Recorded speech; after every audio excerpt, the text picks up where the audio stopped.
This video is going to discuss how to work a horizontal seam to a vertical edge. And the times when you would use this most often are when you are seaming a sleeve to a sweater.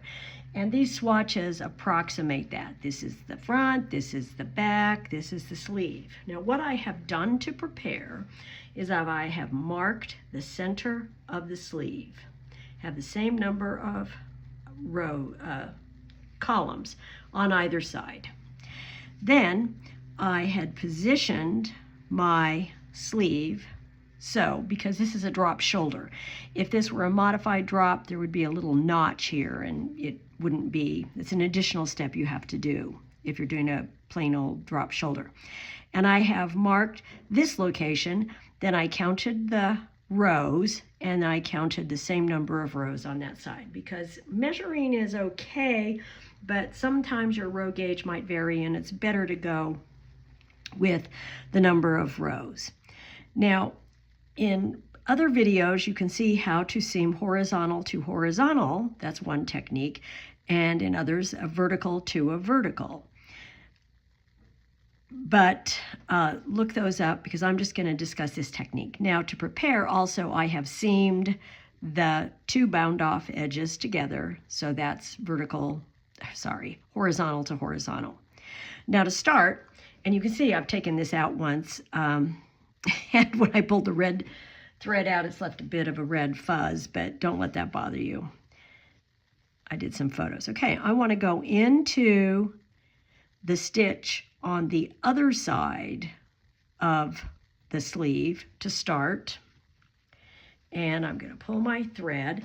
And what I'm going to do is I'm going to leave a long tail. And the reason for that is the way I prefer to do this is to start from the center and go to one side, and then when that side's done, go to the other side, because if you have to adjust your ratios, and you almost always do, it will be at the underarm rather than at the end of one sleeve. So if I start here and I go all the way to the end and I have to make some modifications down at this end might be more clumpy or puckered or flared than this end. So that's why I do that. Now also, as a preliminary step to do this, I have taken the gauge of the stitches and the rows, and I have 4 stitches to an inch and 6 rows to an inch.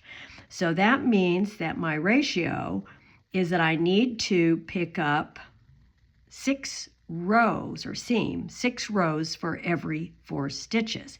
Now I can reduce that further because 4 and 6 are both divisible by 2. So if I divide each of those by 2, I get a ratio of 2 stitches to every 3 rows. So that means that I will seam 1 row and then go into the next stitch, and then I will seam 2 rows together. And to do that, I just go under 2 horizontal bars rather than just 1. So I'm going to start, and I'm going to go into the first row. Now where you want to pick up, and if you're not sure, don't do this until you've at least checked out how to do vertical and horizontal edges. I haven't taken the time to do that because I've done videos on those subjects before.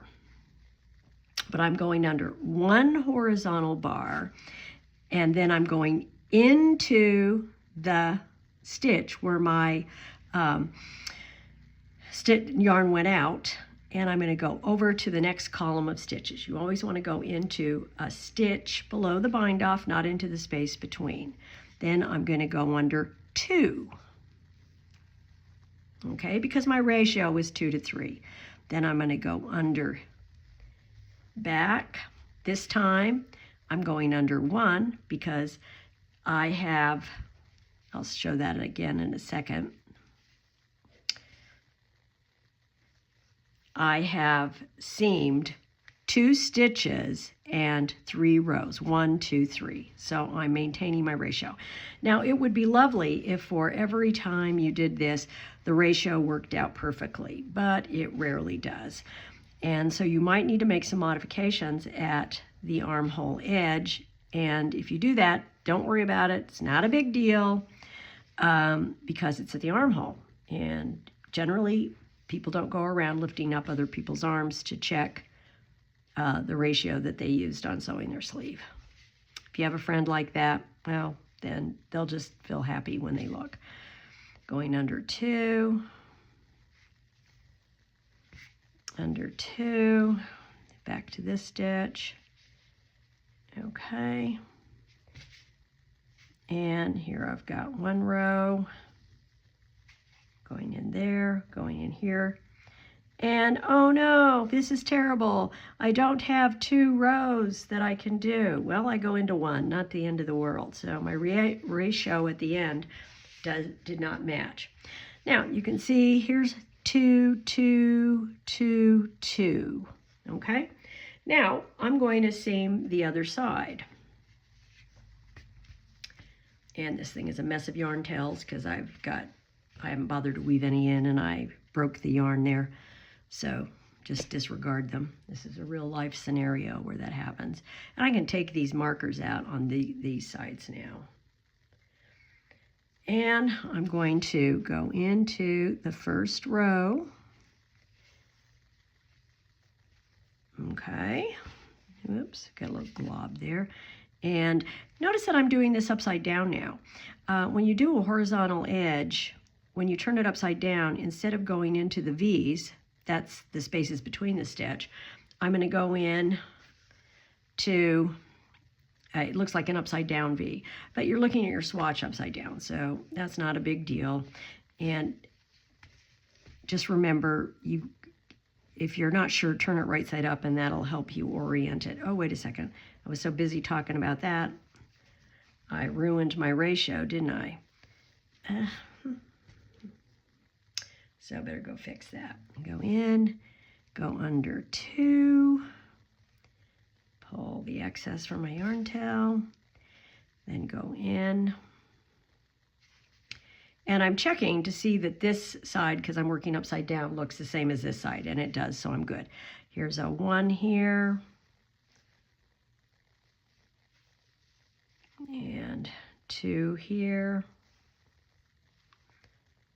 1. Go into 1. And you can get into the rhythm. Now, I think you can see what can happen easily is if you're doing a real sleeve, you might get off on your ratio. You think you've gone under 2, you've gone under 1. Again, it's not the end of the world. Unless you screw up really badly, it will all even out when the thing is worn and when you pull it tight.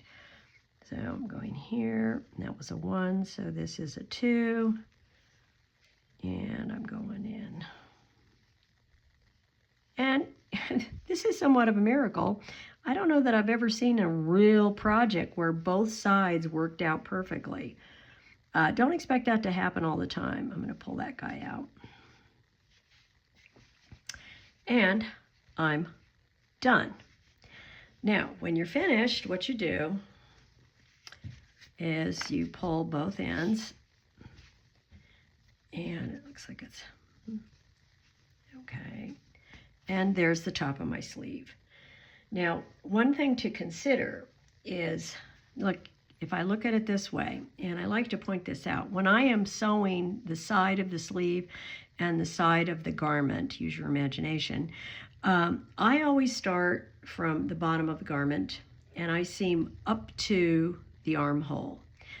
Then I seam from the cuff to the armhole, because again, if you get off and you have to do any kind of fix-ups, it's going to be near the armhole. It's not going to be near the cuff or the bottom. Also, the advantage is if you do this, you can save 2 yarn tails you don't have to weave in, because you can do the seam with the yarn tails, particularly if you've left them a little longer. And if you're thinking ahead, that might be a good thing to do. So that's the vertical to horizontal seam.